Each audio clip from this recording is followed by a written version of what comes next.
10% आरक्षण टिकणारं नसून त्या 10% आरक्षणाचा फायदा मराठा समाजाला आजही झाला नाही आणि पुढेही होणार नसल्याचं वक्तव्य मनोज जरांगे पाटील यांनी व्यक्त केले. हायकोर्टाने दिलेल्या निकालानंतर जरांगे यांनी अंतरवली सराटीमध्ये ही प्रतिक्रिया दिली आहे. नाही, मी यासाठी सरकारला सांगितलं होतं की मराठा आणि कुणबी एकच आहे, तोच कायदा पारित करा. मराठा हा ओबीसी आरक्षण आहे. पुढं 4-2 ओबीसीच्या नेत्यांना विरोध केला म्हणून एवढ्या मोठ्या करोडो मराठा समाजाच्या लेकराचं वाटलं सरकारनं वेगळं आरक्षण देऊन करू नका, असं मी त्याच वेळी सांगितलं होतं. ते 10% आरक्षण टिकणार नाही, ते 10% आरक्षण टिकणार नाही. त्याच वेळेस जर सांगितलं असं सरकार जाणून बुजून करते.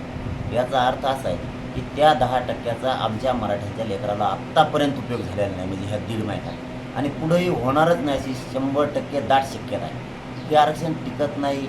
आता सांगितलं आहे नोकर मान्य न्यायालयाने की नोकर भरतीत पुढच्या सुनावणीच्या निकालाच्या अधीन राहूनच तुम्हाला काम करावं लागणार आहे किंवा त्याचा उपयोग होईल. याचा अर्थ जर ते टिकलं तर पोरांना चांगलं झालं, नाही टिकलं तर वाटलं झालं.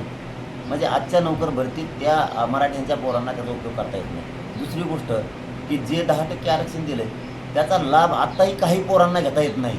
काही पोरांची इतकी ओरड आहे की आम्हाला त्याचं प्रमाणपत्र निघायला तयार नाही. कलेक्टर वेगळंच सांगतायत, तहसीलदार वेगळंच सांगतायत, ADM त्यापेक्षाही वेगळंच सांगतायत. म्हणजे इतकी अडचणी.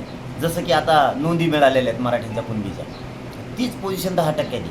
म्हणून नोंदी मिळाल्यात मराठ्यांच्या, परंतु ADM ऑफिसमधून, तहसीलमधून, कलेक्टर ऑफिसमधून प्रमाणपत्र दिले जात नाही. यावर बारकाईनं मुख्यमंत्र्याचं आणि गृहमंत्र्याचं लक्ष पाहिजे. यांचं याच्यावर लक्ष नाही. मराठ्यांचे लोक कसे गुतीता येतील, त्यांच्यावर कशा खोट्या केसेस करता येत्या, त्यांना म्हणजे गृहमंत्र्यांनी पदाचा गैरवापर करून कसं मराठ्यांना बेजार करायचं, याच्यातच त्यांचा वेळ चालला. त्यांना जे प्रमाणपत्र निघणार आहे, ज्या नोंदी सापडल्या ते ताबडतोब दिले पाहिजे, हे निर्देश ते देत नाहीत. 10% आरक्षण आहे, नोकर भरतीत त्या पोरांना उपयोग होईल, हे काम ते करत नाहीत. नुसते माझ्या बघतील. कोर्टात काय होतं, आता मान्य न्यायालयाने दिलं पुढचा निर्णय, आता काय होईल ते होईल. आज येतं आहे का त्या पोरांना प्रमाणपत्र घेता तर नाही.